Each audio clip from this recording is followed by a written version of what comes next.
전염병이 걱정이 된다면 홍삼으로 면역력을 높여보세요. 안녕하세요. 전북대학교 수의과대학의 김종훈 교수입니다.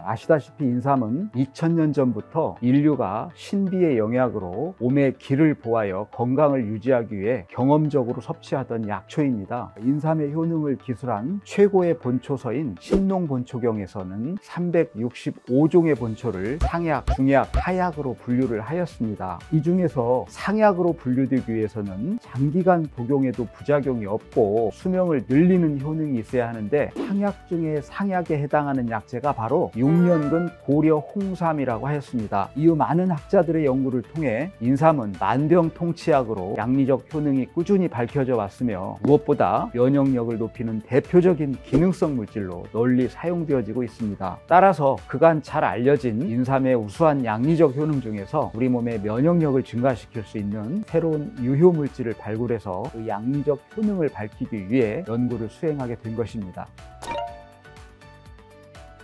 면역이란 질병이나 사기로부터 면제된다 라는 의미로, 다시 말해서 질병 원인체가 없는 상태라고 정의할 수 있고, 외부로부터 세균이나 바이러스와 같은 병원체를 없애는 사람이나 동물의 방어 시스템, 우리 몸을 지키는 군대와 같은 역할을 합니다. 의학의 창시자인 히포크라테스도 면역은 최고의 의사이자 치료제라고 했듯이, 우리가 건강을 유지하기 위해서는 면역 기능이 정상적으로 작동해야 합니다. 그러면 우리 몸에서 면역 기능을 직접 수행하는 역할은 누가 할까요? 군인에 비유할 수 있는 면역세포입니다. 우리 몸의 면역세포는 크게 두 분야로 나눌 수 있는데, 첫째는 선천면역세포이고 둘째는 후천면역세포입니다. 선천면역세포는 NK세포, 대식세포와 호중구 등이 있는데, 우리 몸의 병원체에 대해 즉각적으로 감지해서 죽이는 작용을 합니다. 특히 NK세포는 우리 몸의 면역력의 지표가 되는 매우 중요한 세포입니다. 후천면역세포에는 T세포와 B세포가 있는데요, 선천면역이 일어난 후 대개 5일에서 7일 후에 활성화되어 병원체를 제거하게 됩니다.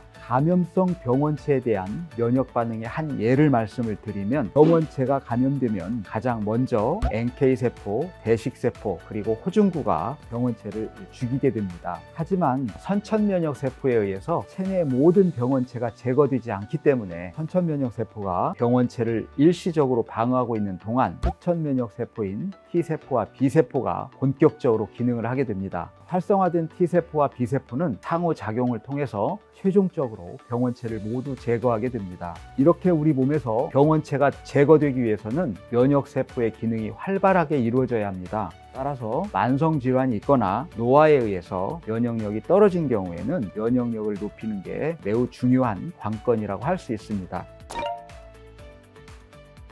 홍삼의 면역 활성 효능을 연구하기 위한 동물 실험을 진행하기 위해서 돼지를 실험 모델로 정해서 면역 활성 효능에 대한 연구를 수행을 하였습니다. 동물 모델로 돼지를 사용한 이유는 설치류에 비해서 돼지의 면역계가 사람의 면역계와 약 80% 이상 유사하다고 보고되어져 있고요, 사람과 유사한 체중의 동물을 사용할 수 있기 때문에 사람에게 투여되는 용량을 똑같이 돼지에 투여해서 실험을 진행할 수 있습니다. 이를 통해 NK세포와 T세포 의 활성 기전을 밝히고자 했습니다. 28일 동안 돼지에 홍삼을 사람의 1회 권장량인 3g과 2배인 6g을 투여하여 지켜본 결과, T세포로부터 분비되는 사이토카인인 IL-2의 농도가 홍삼 투여 14일 후 약 1.8배 증가를 보였고요, B세포와 T세포의 기능을 활성화시키는 IL-4의 농도는 홍삼 투여 14일 후 3.5배 증가를 나타냈습니다. 또한 활성화된 대식세포에서 분비되는 IL-6도 대조군에 비해 유의적으로 매우 높게 나타났습니다. 면역세포 기능을 분석한 결과, 항체를 만드는 B세포를 활성화시키는 T세포와 병원체를 직접 제거할 수 있는 T세포의 수가 홍삼 투여 시 각각 1.5배와 1.3배 증가되었습니다. 그리고 NK세포의 수는 홍삼 투여 시 2배가 증가되었습니다. NK세포는 병원체를 인지하고 막고 제거하기 위해 다양한 수용체를 가지고 있는데요. 그중 대표적인 수용체가 NKp30, 44, 46이라고 할 수 있습니다. 따라서 NK세포 수용체의 활성을 확인한 결과 NKp30은 28%, NKp44는 25%, 그리고 NKp46은 17% 증가하였습니다. 이와 같은 수치는 돼지에서 NK세포의 활성이 유의적으로 증가하였음을 의미합니다.